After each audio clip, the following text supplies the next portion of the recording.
Israeli leaders are blaming Iran this week for a string of terrorist attacks that targeted Israeli officials in Georgia, India, and Thailand. Prime Minister Benjamin Netanyahu said the attacks show that Iran is, quote, the greatest exporter of terror in the world. And he said the regime is undermining the world's stability. Take a listen to what one counter-terrorism expert said here in Israel, why he believes that the method of the attacks shows that Iran was the likely culprit.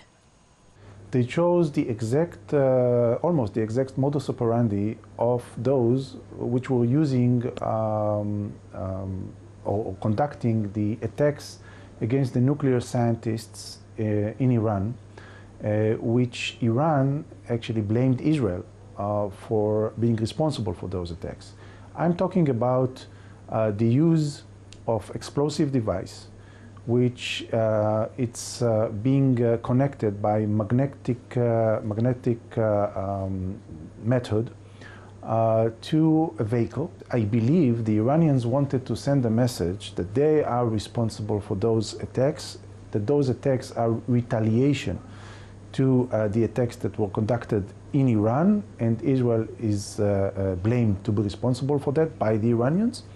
And actually, there is a clear message here, and this is a deterrence message, saying if those attacks will be conducted from now on against our scientists, bear in mind that we are going to retaliate against your diplomats.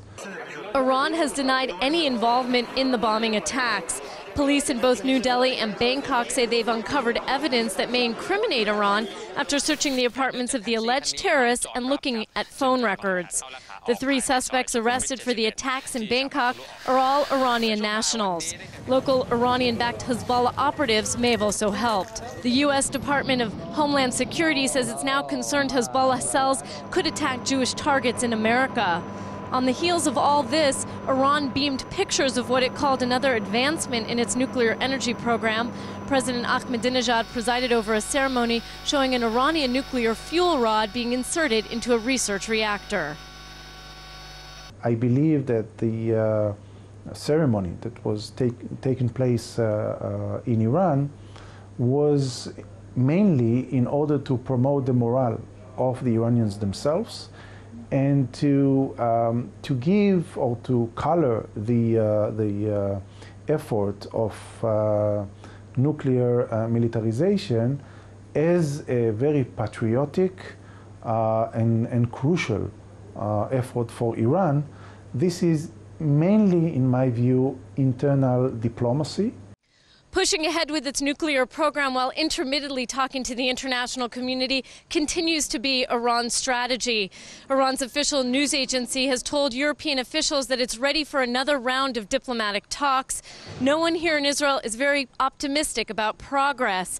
But since Israelis do see a connection between the pressure that's being put on Iran and the attacks this week in India, Georgia, and Thailand, security at Israeli embassies around the world have been beefed up as many expect more attacks in the coming months.